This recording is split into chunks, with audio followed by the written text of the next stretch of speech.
Welcome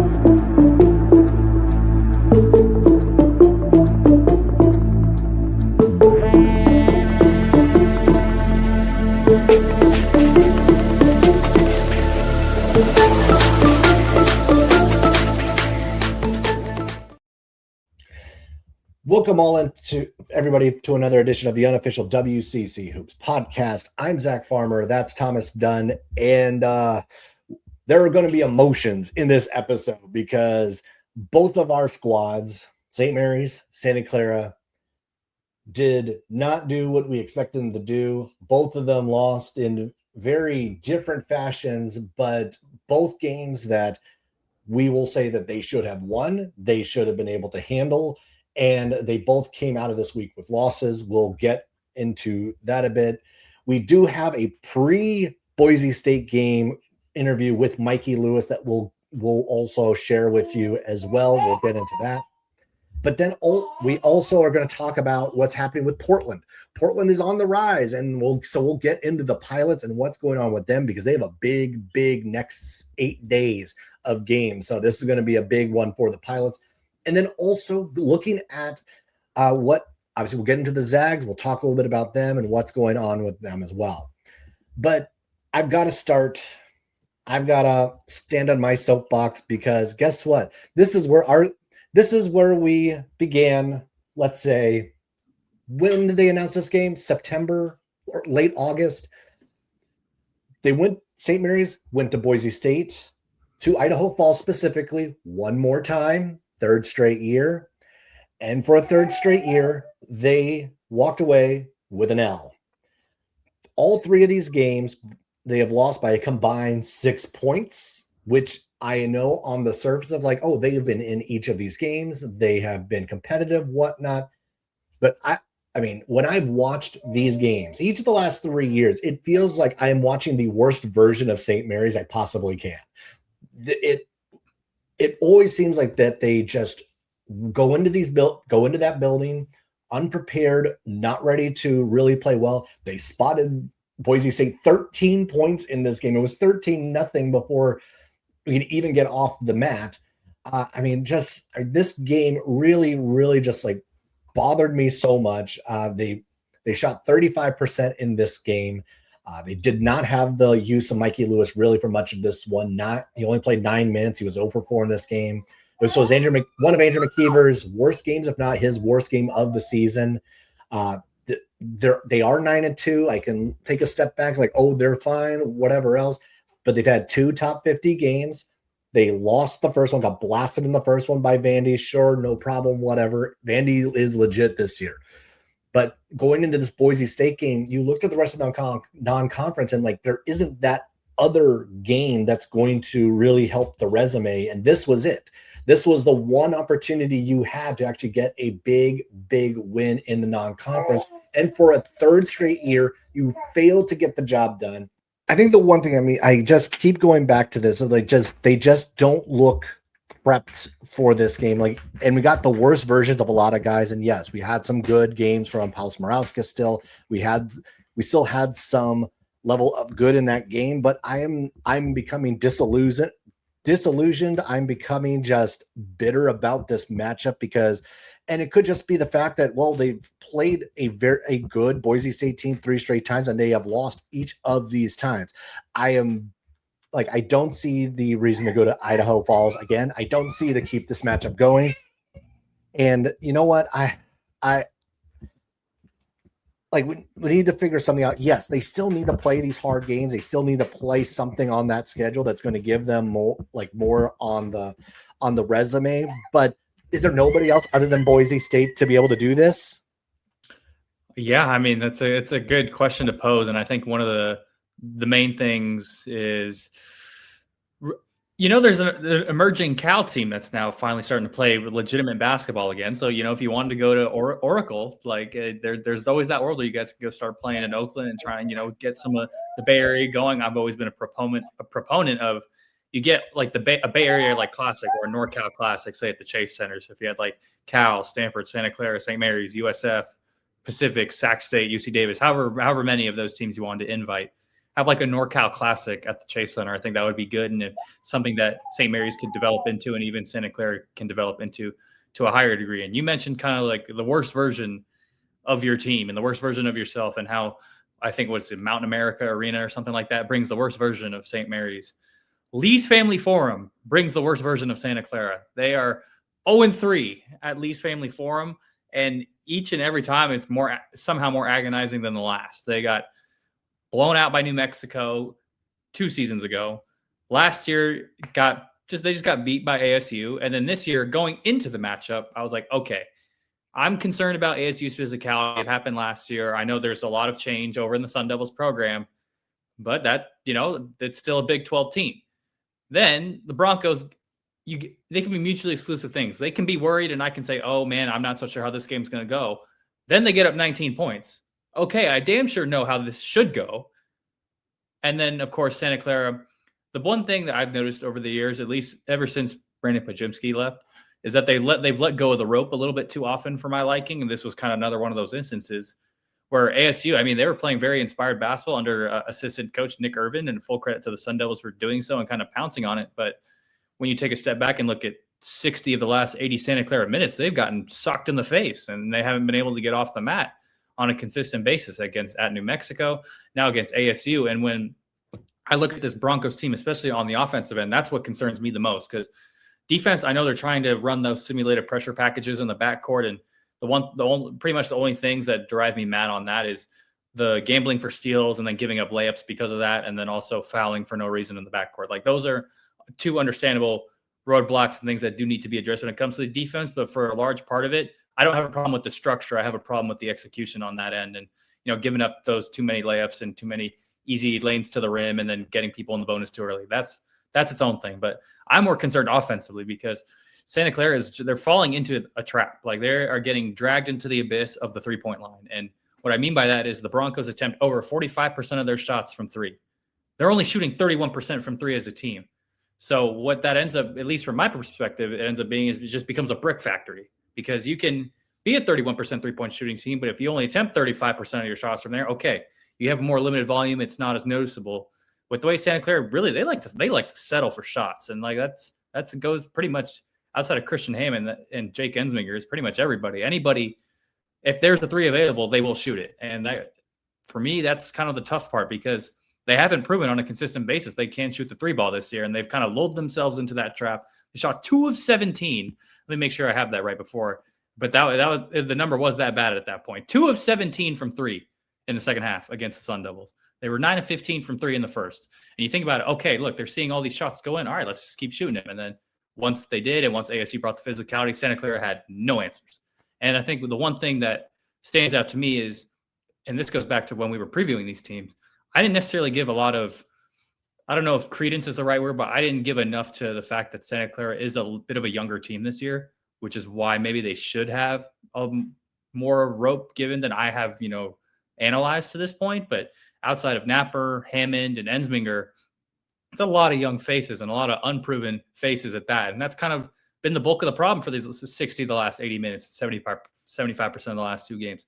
Santa Clara just got punched in the mouth. They've had the physicality brought to them after they've done it for the first month and change, and they haven't responded well at all. It has to be better, and that's why I punished them on my power rankings, because what I do for Santa Clara is different than what I do for Pepperdine, which is what I do different from Portland. Different teams had different expectations. And for the Broncos, my expectations are not moral victories. The time for that is over with. You are expected to win. And these types of games, even at New Mexico with the result how it is, I walk in there thinking the Broncos are going to win. I walk into, even if Lee's Family Forum is the worst place on planet Earth, I'm expecting you to win against ASU. And that's why it amplifies the St. Louis game. So, well, yes, the Broncos won't be perfect, but those are games that are getting away. And now you're putting yourself on life support in needing to beat Gonzaga and St. Mary's to keep yourself in the March Madness at large hopes.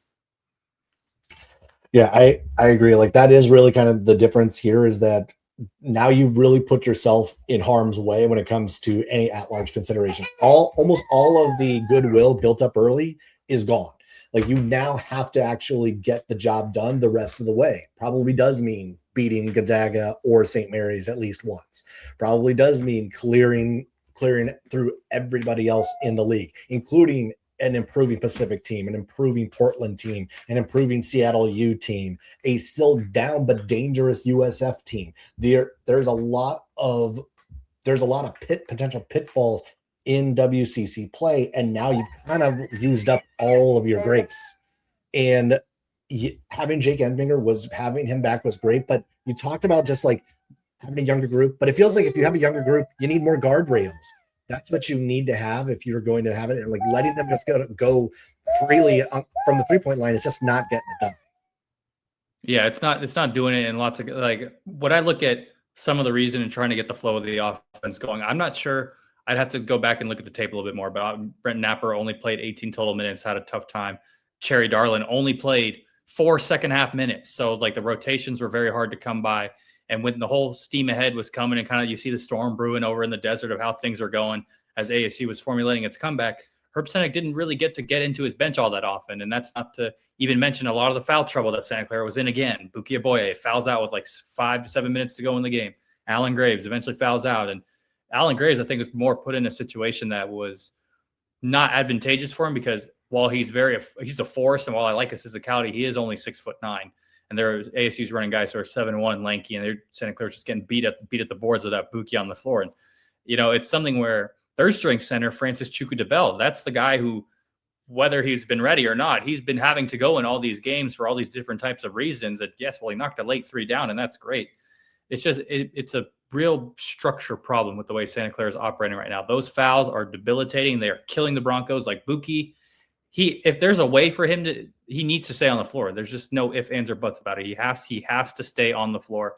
And I know that's been really hard for him, but when you consider the whole run that he's been on and kind of some of the plus minus runs that he was on within this game against ASU, I mean, there's no reason why, if you can just limit him to even staying in foul trouble, but only keeping 4 out there and not getting himself out of the game. It's a bunch of little things that are adding up. It's the shot selection. It's the choices on defense. It's the fouls. It's the lazy passes. It's the settling for jump shots. It's not the I can't run offense. It's not the I can't run defense. It's the discipline and the consistent discipline. And really outside, no one's helping Christian Hammond and Jake Ensminger right now. They are not helping. I need a little bit more from Elijah Mahi. I need a little bit more of I know who I am and you can't stop me ability from him. And I know he can do it. I've seen him do it. So let's just get it back on the tracks because Santa Clara does not have an easy game coming up next. They head back down to Santa Cruz to take on North Texas and eventually the worst team in America right now, Loyola Chicago. But got to get the ship righted right now because the last 2 games have not been up to par. They have not been up to standard. And they're going to have to be a hell of a lot better if they want to continue to make noise in the WCC. I mean, both of us have a lot of feelings about both of these teams, and we can go about on the negative. But one thing we did do before the weekend started, before we got all the negative feelings out, we did get an interview with Mikey Lewis as we kind of talked to him about just kind of the growth process over the course of the off season, what the team has started to kind of look at in the course of the non-conference, Josh Dent, Andrew McKeever, all those things. So let's get into the interview with Mikey Lewis as he kind of talks us through where the Gales have gone prior to the Boise State game on Sunday.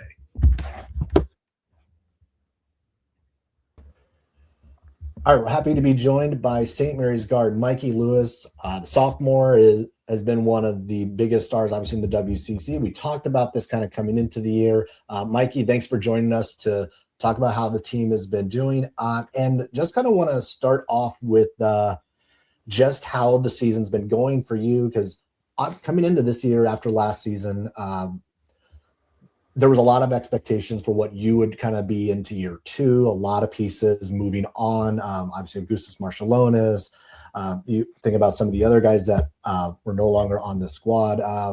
What was kind of like maybe the conversation with the coaches coming into the year about what you needed to work on in the offseason? And then how has that kind of shown itself early on for you, and how much more comfortable have you been in year 2? Yeah, I've been a lot more comfortable just in the second year. I got a good group to come in with freshman year just to like learn from the seniors and stuff. And then just as far as like what they said, as far as like the coaches, what they said I need to work on, it was just getting bigger and stronger and working on diversifying my game, being able to score from all 3 levels and just really getting stronger though, so I'm able to last throughout a whole season, knowing that I'm gonna be asked to do a lot more. A lot of what we talk about, especially when we talked to a media today, was it's about theorizing what you're going to see. But now that you've actually played and got quite a bit of your non-conference schedule out of the way, what's been meaningfully different about how teams have tried to guard you and kind of attack you, and kind of how you've adjusted from then on? I'd say just like the physicality off ball, like in some of those games, you can tell where I'm trying to run off pin downs or those handoffs and stuff, and it's a guy attached all the time, or uh, even like when I come off some of the ball screens, like some teams hard show and then leave, and then some of them just flat out like will double it. So just trying to get used to just staying in the flow of the game, but like just making the right play every time, just trying to do whatever I can to like help us win while still knowing that like I'm gonna have to score some points and do stuff like that for us too. I mean, you've had a lot. I mean, throughout the course of this season, obviously, there's a lot of guys who are kind of stepping into new roles, a lot of guys who have grown. And I mean, your backcourt partner, Josh Dent, like has really started to step up in the last like few weeks. We've really seen just like his growth. And I kind of made the comment just the other day about like how like he looks somewhere between Augustus and Mickey McConnell at this point. Of like some of the floaters of like I've absolutely seen Mickey take those things. Yeah, I mean, he played with Goose last year, Yeah. so we both learned a lot from Goose, and then Mickey runs the offense, so we offensively he probably looks a lot like Mick too. I haven't watched much Mick film other than the when they played in the TBT a couple years ago, those highlights. So I didn't see too much of college Mick, but from what I've seen of him as like a pro, I could definitely see why you say that. How much does he actually still kind of like get out there with you guys? And does he still have like the shot? Because like I mean that was someone who, like he was a 50% 3-point shooter at one point. So Mick, he just kind of like shoots around sometimes, or like he'll even like in the summertime, like when we're doing like our summer workout drills, like he'll shoot sometimes and do them. But he doesn't play with us anymore. But Joe and EJ, they play with us in the summer. They'll hop in like an open gym. Going forward, I don't know if you've seen some of the trend of where student athletes are getting shown like their coaches' highlights from their playing day. So if you guys get to see mixed highlights, I definitely want to see that reaction. See if St. Mary's hops on that trend. 'Cause I know there better be some really good reactions from it. Going into more of some of your other teammates who have been stepping up, how has that on-court chemistry really skyrocketed with Josh Dent, even Andrew McKeever? And I know he's kind of like he's a special case because you guys have a lot more chemistry beyond the St. Mary's court. How has that kind of taken shape? Because yeah, you lose Mitchell Saxon, you lose Luke Barrett. Like these are not easy people to replace. How has that chemistry skyrocketed on the court to this point? I mean, yeah, me and Dent's chemistry, we've been roommates on the road at home since freshman year. So just like I know Dent really well. We're really good friends. And then obviously we're in the same workout group together. So just really getting to see like his game all the time gives us good chemistry. And then like you said, me and Drew both played pro am together this summer.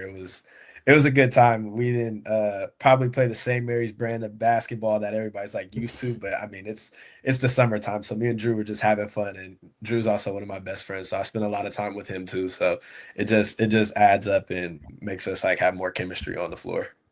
I mean, kind of talk about that experience at the pro am because you're right. It's like it's a completely different environment, completely different stage, and you have all sorts of different levels of like you guys who you have a lot of players who are playing in college. You have guys who are former college players, some former professional players, either overseas or sometimes you get some NBA guys coming back. Just kind of talk about just like kind of like the different dynamics that you had to kind of face at the pro am. And obviously, like you guys were really successful. You ended up being second place with the Bay Raiders. Just kind of like the different dynamics you had to kind of go through and what that experience kind of taught you. It was more of an up and down pace game than college. So the scores are more likely to be in like the hundreds and stuff, which is something that was useful for me and Drew, especially like looking at our scores this year so far. Just like more high paced, fast playing games. And then I guess it was really good for us too to just like get used to like playing out of more pick and rolls and like guarding them and stuff like that. So that got us it got us a lot of experience together, and then also like just being able to compete was great too. Just like trying to win a championship. We didn't end up getting it done, but I mean we made a pretty good run with it. Luke Barrett played with us too. Just thought I throw that in there. Yeah, got to get the band back together and kind of in parts, somewhat a side note to the program is being from the Bay Area, obviously you have a different point of view in trying to make it happen as a local kid. And we've seen it happen from generations of Oakland Hoopers, the Jason Kidd days, to people really look up to Damian Lillard, and rightfully so. I was curious to what extent do you carry the being from Oakland on your shoulder when you're out on the floor, and kind of how you like to think of representing your hometown? It means a lot to me. I always say like I want to be the next great Oakland guard, and those long lines of like guards from Oakland that you think of. I mean, yeah, I idolized Dame growing up, so I try to model my game after him a little bit. But nah, it means a lot. Like when I'm out there, I always like think to myself like, got to do what I need to do so I can have my name ringing with like the likes of those three Hall of Famers that you said. Like, have you gotten to have interactions with any of those guys, or even just like some of the other like former NBA guys who have come through the East Bay? Because obviously, like, I mean, we talked about those three, but they're not the only ones. Like, there's kind of a slew of guys who've come through the league and the professional levels that have come out the East Bay. Yeah, so going into my senior year, I went to Damian Lillard's Formula Zero camp, and then I got to see him around the gym that we both like kind of worked out at Tassa. So I used to see him a lot when I was younger before he was like what he is now. He was like I want to say like entering into his rookie year. So got to see him then. Gary Payton is around like it used to be called Soldier Town, but it's Open Gym Premier now or something like that. So I used to see him around there a little bit. And then like Aaron Gordon, he played for the Soldiers, so did I. So I've seen Aaron Gordon around here or there, and our coaches always have like stories about like how dominant he was in high school. So they used to tell us those all the time. Yeah, I I got can. to firsthand see that one. Yeah. Back in the day, like, I actually was covering high school hoops and saw Aaron Gordon when he was still at Midi, and like Yeah, even as a sophomore, I was like, oh no, that dude's a pro. Like that's like yeah, let's stop it right now. Like that, he's going to be in the league. Yeah, yeah. I No, can. that's what they look like. That I've only heard about the legend of Aaron Gordon now as a fellow WCAL guy. I've heard what Aaron Gordon did in terms of damage, and especially getting up towards the state rank. When you, Mikey, when you kind of look at your own personal game, and who have you kind of like tried to take bits and pieces from other people in order to make the best version of yourself? I'd say I watch a lot of Jamal Murray. I feel like just because he's able to be kind of like that combo guard that can fill it up and also get others involved. So I like watching a lot of Jamal Murray. Like I said, Dame obviously is one of my favorite players ever. So I watch a lot of Dame. And then Iverson, like I said, Iverson is one of my favorites, just like culturally, but also like when it comes to making like big shots, like Iverson. Totally fair. Totally fair. And you'll win brownie points with me because I'm a Nuggets fan, unironically. So I when Jamal's on those heaters and you get to emulate those types of moments, whew, man, you might as well everyone get out of the way. Just let everybody go to work. I do kind of Yeah. want to probe into some of your kind of rituals and stuff. Can you walk us through a day in the life of a game day and getting into your routine of getting ready to suit up for St. Mary's? Yeah, game day, get up, have breakfast. We'll have walkthrough before the game. So we'll go through walkthrough, have our team meal. I'm not really like into too much. So after like walkthrough, I'll go take a nap, and then I like to like try and be first on the floor. Me and Drew will shoot together. He'll do his own thing. I'll do my own thing before.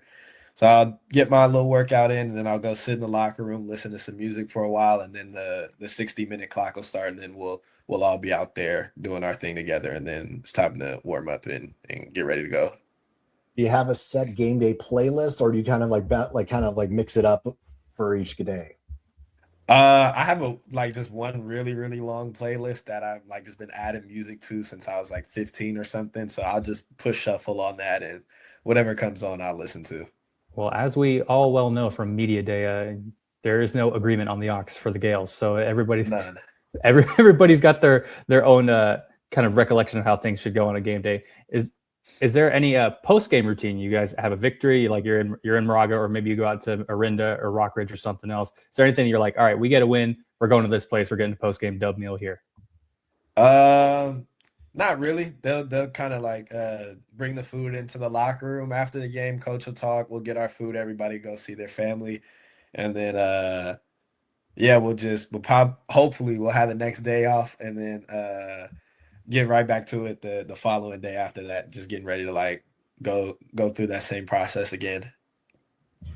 Now, like, kind of getting back to what you guys looked like on the court, you started out 9-1, going into the Boise game this weekend. But just kind of thinking through like just the process, because it feels like that maybe you guys are not necessarily a little ahead of where many thought you would be, but just thinking about the development, because there was a lot of new guys stepping into those new roles. I mean, I can think about Liam Campbell and what he's been able to do and what Rory Hawk has kind of stepped into. Obviously, we kind of knew what Paulus was going to be all about coming into this year. But Dylan Shaw, I mean, we've talked about Josh Dent, kind of talk about just like it feels like just the maturation of this group, because this is such a different sort of St. Mary's team than we're used to seeing. Usually we see like these much older squads, senior heavy teams, and you guys are a really young group. And just kind of how much different has that dynamic been, and how much, I guess, like almost in that way for that experience of the difference between last year and this year. Yeah, I mean, it's different. Obviously, you come in and as a freshman, you have Zags and Goose and LB is like your leaders, and then a year later, it's like Wes is our only senior. So we're definitely like a young team. We still have a long way to go, but I mean, I always thought we were going to be really good, just returning as many guys as we did, and just seeing them every day in the summer open gym. We play a lot, so you're able to see like we felt like we were going to be a really good team. We just had a lot of growing up to do. We still do. We still have a lot of areas we got to improve and get better at. But I mean, so far so good for the start of the season, but we still feel like we have a long way to go. So as we get deeper and deeper in the season, I feel like we're just gonna keep getting better and better, and I feel like people are gonna like the finished product of what we're gonna end up being. Yeah, St. Mary's teams tend to do very well by the time February, March, and beyond starts rolling around. One of the final ones for me is, what has surprised you most about this specific group of Gales? Because you mentioned last year the difference between the older and the veterans, and this year the young guys, and kind of the product, while still growing, still 9-1. What has surprised you most about the way this team has come together and operated? I just say how quickly we came together. We didn't.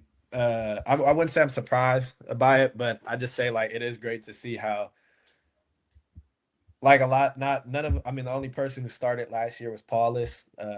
Me and Wes played, but we didn't play like heavy minute loads last year. So I just say like just seeing how quickly everybody like adapted to their new roles and is playing well so far in the season, and just like hoping we could keep that going. All right. Well, we'll wrap it up here. Thanks a lot, Mikey, for taking some time to chat with us, to talk some Gales hoops. We're looking forward to continue watching you this year, and good luck over the weekend. And hopefully we can catch up a little bit closer into the season, or as we get closer, deeper into the season. For sure. Thank you. I appreciate you guys. And so it's great to hear from Mikey, just kind of talking through just the kind of the maturation of what we've gotten to see from some of these younger Gales. And obviously we saw some of the growing pains the other day against Boise State. So still working through some of that. But I did want to transition on someone who has clearly no growing pains whatsoever, because he went full beast mode in Seattle, and that was Graham Ike against UCLA, because this was a matchup where, good God, Graham Ike remembered last year's matchup and really, really wanted to take it to the Bruins, and of course, taking it to Mick Cronin. Well, you know what? The big thing I kind of want to even go further than beyond the UCLA game is Graham Ike has responded very well, stemming from the Michigan game, and I think that goes to show, I think, the overall body of work so far. When you look at what some of those last steps and the leadership and kind of the idea of, okay, Graham Ike, you're leading the charge amidst a group of very good role players, good people who are starting to really ascend in college basketball. I think Graham Ike is more than meeting that expectation so far. And I stretch it back to the Kentucky game and really meeting the moment, and kind of, you talked about him giving it to Mick Cronin. How about him giving it to Mark Pope? I mean, how many times are we going to see this for years on end? And you already threw it on social media, but whew, that poster, we got a runaway flight 15 ready for takeoff. And Graham Ike, more than showing out so far, I think more than doing his part. And I think when you look at, compared to last year especially, is when teams have started to, go on some mini runs, he's really steadied the ship, him and Braden Huff, really, to give more credit to more of the bigs. I think that's probably the one thing that sticks out to me more than anything. Yes, he's having this production. Yes, he's doing well in the scoring department, but more than anything, he's more of a steady presence, I think, compared to years past, and I think that's a notable development for a Zag team that sometimes let go of the rope is not the right word, but they would kind of get frustrated at times over the last 2 years when things didn't go their way. And while Michigan, yes, that is a sore on the schedule. Overall, the body of work, I think, is a net positive in that department. I think that's the one thing that stands out to me from Graham Ike so far this season is his steadiness. I mean, the Michigan game, that the further and further we get away from it, now really just seems like, no, that's just Michigan. Like, that has nothing to do with the Zags. That's just how good Michigan has been this season. And the Wolverines are going to, like, if they're not in the Final Four, like, there's something wrong with that team as we get deeper into the season. But yeah, Graham Ike has met the challenge in his final year. He has stepped up when they've needed him most. This is an older team. And we talked about it last week. It's been talked about a lot now. It's that there's a reason why that this team seems to just do well in these pressure moments, is because they have that calm. They have that experience, and the situations just do not rattle them. This is the first time they probably played a close game, was against UCLA, and they met the challenge. Tyler Bilodeau's having the 24 points, which is a big night for him. But hey, like, you had Braden Huff with another big night. Mario Saint-Superi really coming through for him on his own. That great Euro step on the break that he had. There's a lot of great things that the Zags are doing right now, and obviously still a lot. They have Oregon again this week as well. We're talking about that Oregon is going to be playing Portland, but Oregon's going to have the WCC Northwest two-step here coming up soon. And you know what? I mean, the Zags, I mean, they're better than advertised. I think they're clearly better than where we thought they would be at this point. And considering, again, where St. Mary's is right now after the loss to Boise, you think about what happened against Vandy. Right now, yes, there is a significant gap between the Gales and the Zags. But that obviously we're still in December.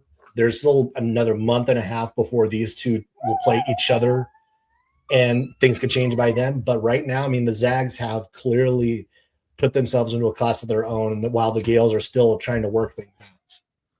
Yeah, there's at least one rung of difference right now from the way the Zags are playing compared to the Gales. And look, kind of how you were hinting at it within that answer, it's not necessarily a problem, so to speak, yet. It's just an observation. I think an observation rooted in fact. I don't think there's really, if you polled some St. Mary's fans, yeah, they would. It's really pretty inarguable that Gonzaga is playing better basketball right now, is taking care of a lot of their business. I mean, it's also a very hard schedule. And while I've analyzed over the last few weeks that it's a mutually exclusive thing, yes, that Gonzaga is scheduled hard, but that also some of the teams they face aren't as good as we thought. You still have to take care of your own business and your own process. And that's the part where the Zags have stood out. They really haven't had a moment where the bottom has fallen out, other than Michigan. And like we mentioned, the Wolverines, they're their own thing. And you mentioned his name, and the guy who I kind of want to give credit to after stepping into the starting lineup, Mario Saint-Superi.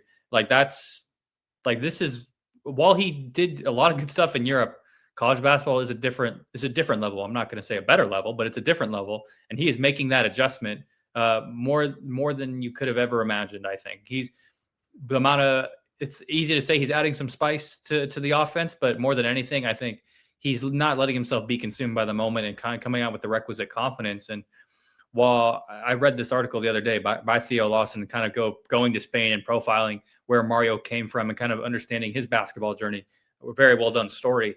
That kind of helps formulate why Mario kind of just isn't afraid of any of this, because like he's been through this at such a young age. He's been on the Spanish national teams.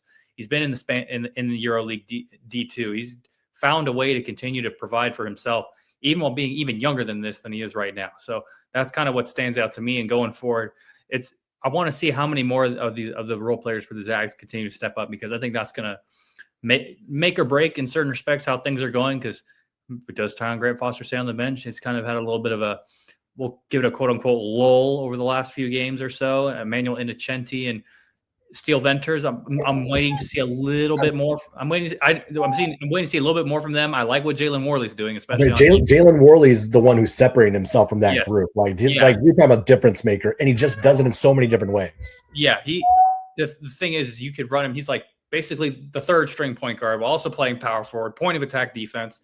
I think I like his malleability more than anything. And when you make the comparison, especially across the league and how things are going with the Zags, the Gales, the Broncos, the Tigers, and the Dons right now, even the Red Hawks, like until Gonzaga is no longer in the league, and obviously there's only 1 year left of this last year of this, they're at the top until further notice, and they're playing like it right now, and they're currently owning it. And Mark Few and company are doing a great job in trying to make these new parts fit, and they've absolutely done so to this point in the season. Now, are they going to go invincible and go undefeated in WCC play? I don't think so, but I'm intrigued to see who would be that one team that you mentioned from the rest of the pack that continues to get better. I expect St. Mary's to get better. I expect USF to get better. I expect St. Clair to get better. What do we see from Seattle and Pacific? Those are two things that where I might have my eyebrow raised. And a team that we're going to give some shine to here in the later stretches, those Portland Pilots. You know what? How about them? They beat 9-1 Kent State the other day, but just to kind of the surround and close the loop here, Gonzaga playing the best ball, and I'm intrigued to see who kind of can try and challenge them going down the road here. I mean, you mentioned Portland. I think so. We got to bring up the Pilots because we don't give them a whole lot of airtime. And I mean, as we all know, with anyone who's doing content, it's whoever is winning is the one who's going to be driving the content. But right now, guess what? It's the Portland Pilots. It's like the Pilots are now 7-4. They get you mentioned the win against Kent State, a good win against a good Kent State team. And now you're starting to look at the individual pieces. Cameron Williams had 20 in that game. Joel Foxwell, 11 points, 15 assists in that contest, tying a program record with fellow Aussie Tyler Robertson. So, I mean, the freshman has been doing his part. You're starting to see more and more of the Portland pieces start to put it together. They're second in the league in scoring average. They are the third in the league in field goal percentage. They're also third. I think, what was it? I marked it down, like third in the league in assist to turnover ratio. Like they are doing it in a lot of different ways. Now they're kind of mid-tier in all the rest of the stats, which of course for a Pilots team, still trying to kind of reinvent itself and get back up to speed. I think that's like, this is a good starting point for them. They've given themselves some confidence. They're looking good, and Oregon and UC Santa Barbara coming up. Yeah, lots to like from the Pilots, and I think it's twofold with the way their schedule's kind of opened up. Is part one, you can only play who's in front of you with some of the other games. With some of the games they play, like when you play Willamette, you play Fullerton and Arkansas Pine Bluff. Like you can only play who's in front of you. But in certain respects, they've taken care of business against other teams. Like you think of the UC Davis game, even though they lost the St. Thomas game, I kind of liked a lot of what I saw. And then eventually you take it to a team like Kent State, who was 9-1 entering the game. And at least for me, I always think back to what we were saying near media day and even beyond in the team previews. Like we were just about ready to write off Portland before the season started. And I'm going to keep going back to what Jermaine Balasager-Webb cited from Shantae Leggins over at media day. And they are more than staying up to this phrase of, we're not going out here to prove pundits like ourselves wrong. We're going to prove ourselves right. And I think so far they are doing so, and doing it in a manner that deserves immense credit. And I think a manner in which where you're like, okay, what can you show me now that once we get towards this last stretch of non-conference and eventually into conference play, because they're a clear tier above right now some of these other teams in the conference who have just absolutely fallen off a cliff. So massive credit to the Pilots for the perceived punching up from them. And like you mentioned, two good games coming up against the Ducks and the Gauchos. And the one thing I think, it's like, you never know what happens with everybody else. So the Pilots have done what they're supposed to do. All the while, LMU has started to slip. USF has started to slip. You start to see teams kind of come back to the rest of the pack while Portland continues to improve, continues to pick up wins. And again, yes, the level of competition hasn't been all that great, but if they got to win against Kent State, I don't expect them to beat Oregon. But if they go to Santa Barbara and pick up a win at the Thunderdome, I think we're looking at this Portland team a lot differently, especially considering that's, again, LMU did the same thing, go down there and actually get a win. So if they can match the win that the Lions were able to pick up, hey, I think we're going to have to give a lot more credence to what the Pilots have been able to put together so far this season. Yeah, and I think for me, and I think the way you look at Shantae teams, dating back to his time as an assistant at Eastern more than anything, and assistant and head coach at Eastern, is the way they can get out and stretch the floor on teams. And I think that's, you look at kind of, it's the two-prong approach with what Joel Foxwell is doing and getting to the rim and eventually the drive and kick.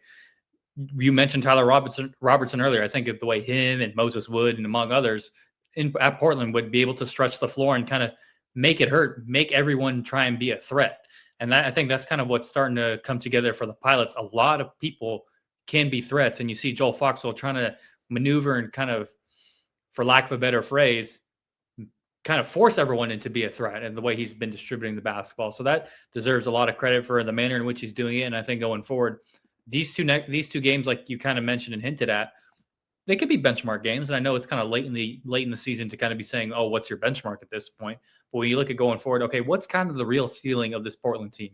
I know they didn't have a great game down at Stanford and didn't have a great game earlier this year at Wyoming. But these are the two games where you're like, okay, we claim to be playing some better basketball. Now, what does that look like against some better competition? I look at the Ducks. They're not the Oregon of old. They're not far from that, but they're certainly not close to it. And then you look at UCSB, a gettable game. LMU went into the Thunderdome and won. Portland, they got the tools offensively to go make stuff happen and kind of put a hurt on some teams. We've seen them upset some others over the course of conference play. I think of the time where they upset the Broncos in overtime over on the Bluff. Like that was because they could be able to stretch the floor and punish Santa Clara on a consistent basis. So can they continue to do that? Can Joel Foxwell continue to be the straw that stirs the drink? I like what Shantae's doing from an offensive approach. However much they can improve defensively, to me, determines the ceiling for this group. And that kind of leads into thinking about the rest of this week and games of the week. And I mean, we think about this squad where we are right now. I mean, there's a couple that stick out to me, but the one that I'm going to be watching most is going to still sticking in the Pacific Northwest. It's going to be it's going to be the real battle for Seattle U and Washington over at Climate Pledge Arena.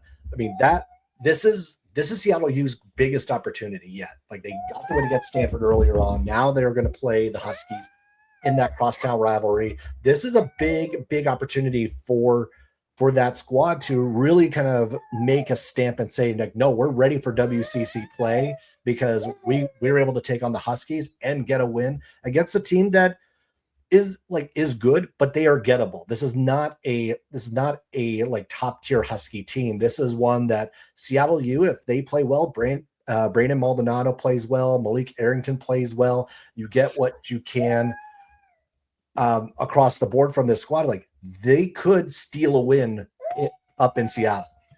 Yeah, I tend to agree with that assessment of Washington, especially they're a very much improving team under Danny Sprinkle compared to last year, and kind of just the talent deficit that they had up in Montlake last year. So walking into this year, I mean, you look at some of the wins that the Huskies have gotten. I mean, they dropped a close one to UCLA, but a win on the road at now what was ranked at the time USC. You go on the road, and I know they're not doing so hot right now, but you go and you beat your rival in Washington State. I think that matters especially when you think of the emotion in that game, and kind of maybe a little bit of an underappreciated storyline in this type of game is this is Washington's first game, and I believe only game of the year in Climate Pledge Arena. Conversely, Seattle U has already played games at Climate Pledge Arena, and I wonder how much, because Washington is a really compact gym at Alaska Airlines Arena. And I really want to see, does Seattle U's experience and seeing the rim, seeing the depth perception, does that kind of actually help them out over the course of 40-plus minutes against the Huskies? And I think that when you look at, some of the storylines, the shooting and the guard play that you mentioned, and some of the matchups around there, I kind of want to see what the arena matchup looks like, especially in terms of what the fan outlook is from both teams. Probably, I would assume it'd be a Huskies home game from that perspective, but I do kind of want to see, can Seattle use the past experience of playing in CPA to their advantage? Yeah, keep that WCC winning streak alive in that building. 2-0 so far, with the Zags having won breaking their losing streak in that building, and then Seattle U obviously getting that first win just a couple weeks ago. But yeah, you think about what this squad can, what Washington has been able to do, what Seattle has done to this point. Seattle hasn't had a whole lot of great opportunities, but the one they did at Stanford, they got it done.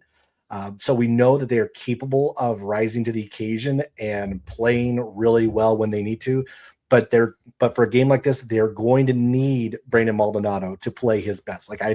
He did not play well at Stanford and they got away with it. I don't think that's going to be the case against Washington. They're going to need him to play better. The defense still has to carry. They're going to need everything to kind of go their way, I think, if they're going to be able to pull off the win against Washington. But I mean, we talked a little bit about the Portland taking on Oregon, and Oregon's also playing the Zags. The Ducks, I think, are going to be obviously a target this week for both squads. But I know your Broncos got to get off the mat because North Texas is just sitting there in the wings, and that's another team that is a potential trap. Yeah, and you want the ultimate teaser for that game as you're looking at the play-by-play announcer for that game. So you join us on Baller TV and see some of Santa Clara getting back down to Surf City for the first time in quite a few years. Because lest we forget that 2020-2021 season, Santa Clara was playing their home games at the KPA. So Jalen Williams, for those of you who remember really the depths of young Jalen, yeah, he was playing games at the KPA before you ever realized what he was doing at the Levy Center. So, yeah, I think the one thing I especially want to look for in that matchup is North Texas plays consistently rugged physical defense. And I do want to see how Santa Clara responds to it. I don't think it's more, at least from my perspective, it's not as much matter of fact, all up in your face, kind of suffocate you. I think I view it kind of in the St. Mary's vein of you have to consistently make the right decisions. And that's kind of the one thing I kind of want to see. Can the Broncos, yes, maybe North Texas will throw some more traps, some more pressure at them given what's happened the last few games. But can Santa Clara move the ball, drive to the basket? Can the guards say, okay, let me beat a closeout here and then I can get a lob to Buki Aboye or something like that? Just something simple. Like if they settle for jump shots, and I've seen the fickleness surrounding Kaiser Permanente Arena from my time with the Santa Cruz Warriors, Santa Clara can be forced into some tough looks offensively. So that's what I'm looking at, and especially how can they respond to that North Texas defense. All right, definitely a lot of tough matchups this week for the WCC. We're only a couple of weeks away from the end of the non-conference into conference play. I know a bunch of conferences have already begun, but the WCC is going to be that last weekend going into the new year. So 2 more weeks of non-conference before we get into the heart of WCC play. So we're going to wrap it up here. Thanks to all of you for watching. Be sure to hit that subscribe button on YouTube, Spotify, or wherever you listen. Follow along on social media at Unofficial WCC Pod. That's Thomas. I'm Zach. Thanks for watching, everybody, and we will catch you later.